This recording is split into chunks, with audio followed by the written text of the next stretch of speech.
लेकर कर्मचारी संगठनों से बातचीत की, जिसके शासकों को नियुक्तियाँ दी गई और की बात कर रहे हैं और ये ग्रामीण विकास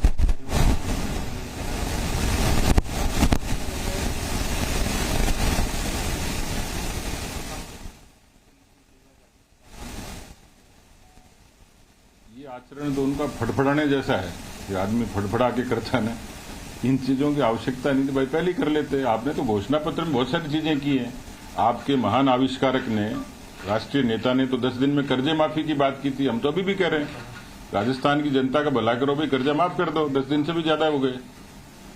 तो ये लिपापोती करने वाला काम है।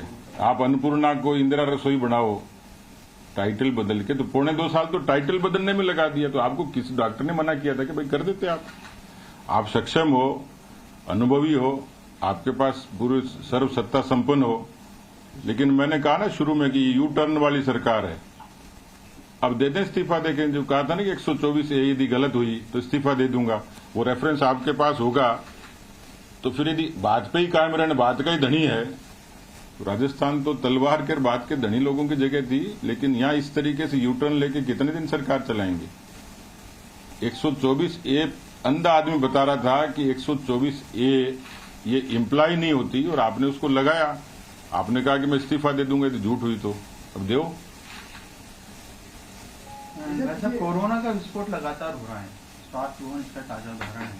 आपको नहीं लगता कि, हालांकि राज्यपाल ने भी ये बात कही थी कि विधानसभा सत्र नहीं बुलाया जा सकता, कोरोना की स्थिति गंभीर है, पर अब लगातार गंभीर हुई भी। ये तो ऐसा लग रहा है कि डॉक्टर खुद बीमार हो गया हो, स्वास्थ्य महकमा खुद बीमार हो गया। ये ठीक है कि कोरोना की संख्या बढ़ रही है लगातार और वो चिंताजनक भी है, लेकिन सरकार को ज्यादा चिंता कुर्सी बचाने की है और बाड़े में रहने की है। और उनको लगता है बाड़े से बाहर आते ही कोरोना हो जाएगा। अब वो पॉलिटिकल कोरोना से डर रहे हैं। तो स्वास्थ्य भवन में इस तरीके से केसेज का आना, ये एक किस्म से सरकार की स्क्रीनिंग की, टेस्टिंग की और उससे उपजी हुई चीजों की लापरवाही का नमूना है। जो आज कोर्ट का जो फैसला आया है, उसमें ये कहा है कोर्ट ने कि बसपा के एमएलए उनको नोटिस शामिल कराएगा, कोर्ट है और जो डीजे है जैसे उसको आदेश दिए, उसमें ये भी कहा चाहो तो पुलिस की मदद की व्यवस्था है तो वो भी नहीं, लेकिन उनको नोटिस शामिल कराया है। और जो जनरल बेंच अदालत ने सुना 11 तारीख तक इसका निस्तारण करें, जो क्या देखिए, क्योंकि डिवीजन बेंच की अपनी एक लिमिटेशन होती है और उन्होंने नोटिस शामिल कराने के लिए आदेश दिए, निर्देश दिए और उसकी एक प्रक्रिया बताई है कि डीजे के जरिए सुप्रीटेंडेंट ऑफ पुलिस और बाकी अखबारों के जरिए उनको तामील होगा।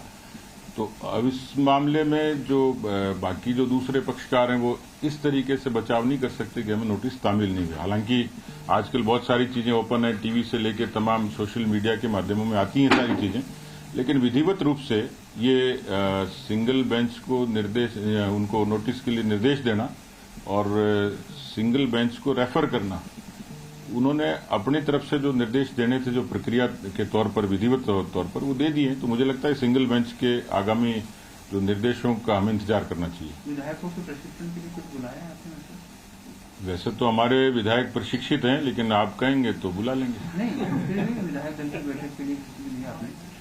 अब उस लाजमी है, सत्र होगा तो बैठक होगी, क्योंकि केवल एक एजेंडे पे तो होगा नहीं। सत्र चलेगा 5 दिन 7 दिन, जो भी प्रक्रिया रहेगी।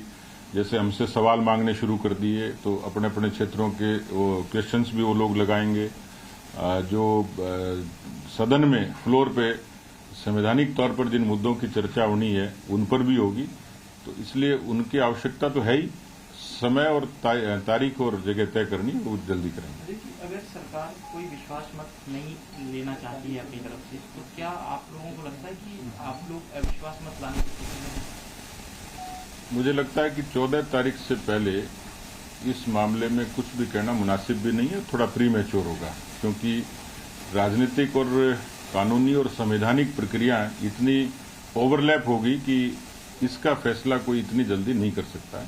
14 तारीख तक इंतजार करेंगे। Thank you ji.